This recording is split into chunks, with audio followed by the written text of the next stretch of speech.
The choice has been in front of you for weeks. The job offer, the move, the relationship, the direction, the leap.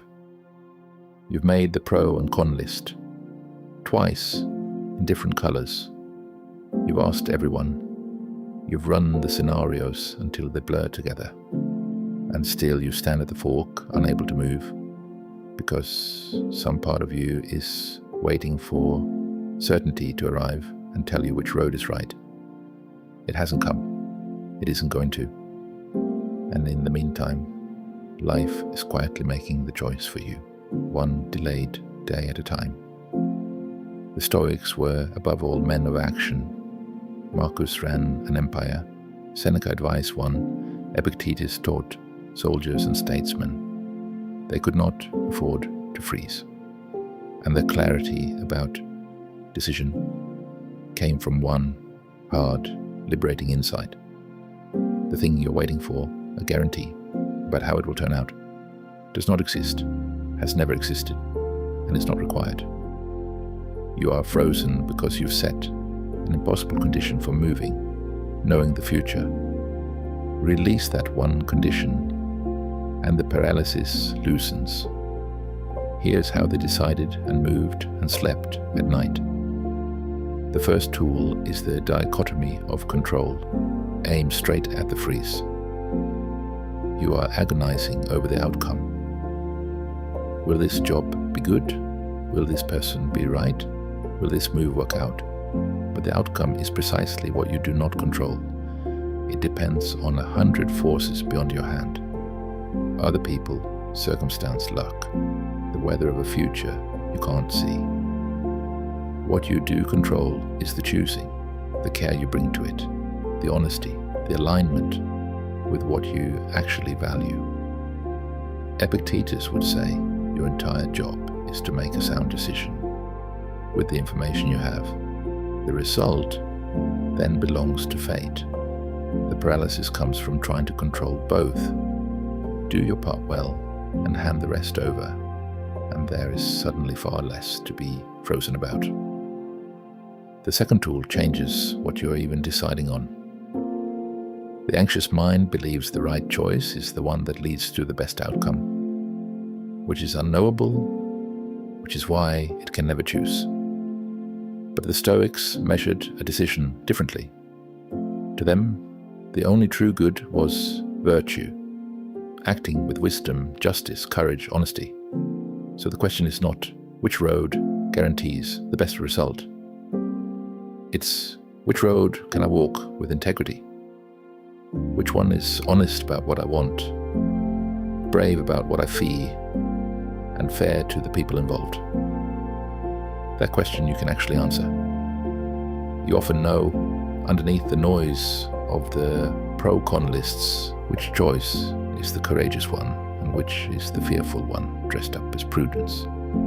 Decide by the compass of your values, not by a crystal ball you don't own. The third tool dissolves the fantasy driving the whole freeze. That there is one right answer and one wrong one, and catastrophe waits behind the wrong door. Life is rarely built that way. Most forks open onto two good roads, or two survivable ones, each with its own gifts and its own griefs. There is no single, pre-written correct path that you're in danger of missing. There's the road you choose, and then the life you make on it. And a well-lived person can make a good life down more than one of them. The pressure you feel is the weight of a perfect choice that was never on the table. Set that phantom down, and the decision shrinks to human size. The fourth tool the Stoics carried into every plan, the reserve clause and its quiet companion, reversibility. They acted fate permitting, committing fully while holding the result loosely. And most decisions, looked at honestly, are not the sealed, permanent doors that fear paints them as. You can leave the job, you can move again, you can change course when new information arrives, and it will. The freeze assumes every choice is irreversible and final. Very few are. You are not diffusing a bomb, you are taking a step on a road you can adjust as you walk it, the way every traveler always has. And fifth, the truth the frozen mind refuses to hear. Indecision is itself a decision, and usually the worst one. Seneca watched men lose their lives to endless deliberation and warned that while we wait to live, life passes.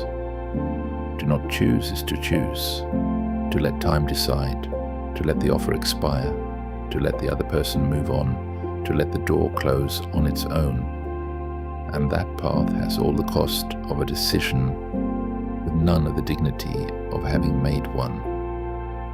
The freeze feels safe because it feels like you haven't committed. But you have. You've committed to drift. So once you've done your part, gathered what you reasonably can, weighted by your values, accepted that the outcome isn't yours to guarantee, choose. And then Marcus's final instruction: having decided, commit and stop reopening the case. The second guessing that follows a decision is a separate torment, and an optional one. You made an honest choice with what you had. That is all a human being can ever do. Walk the road you picked and give it your whole self, instead of standing in it forever, glancing back at the one you didn't.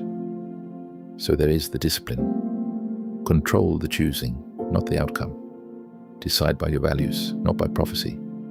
Abandon the myth of the one perfect path. Remember, most doors reopen. Know that not choosing is choosing worse. And once you have chosen, commit and lay the deliberation down. Will the doubt follow you onto the road? For a while, yes. You'll wonder about the other fork, especially when the chosen path turns hard. When it does, answer it plainly. I chose with honesty and what I knew. The outcome was never mine to guarantee, and a good life can be built here, if I stop looking backward long enough to build it. The certainty you waited for never comes, but the peace does. Not from choosing perfectly, but from choosing and then giving yourself fully to the choice. The fork is not a trap. It's just a place where the road divides, and where a person, having done his honest best, is finally allowed to move. I'm the quiet Stoic. This week, take the decision you've been circling. Ask which road you can walk with integrity, and then take one real step down it. And if this helped, stay a while. There's more here for the anxious mind.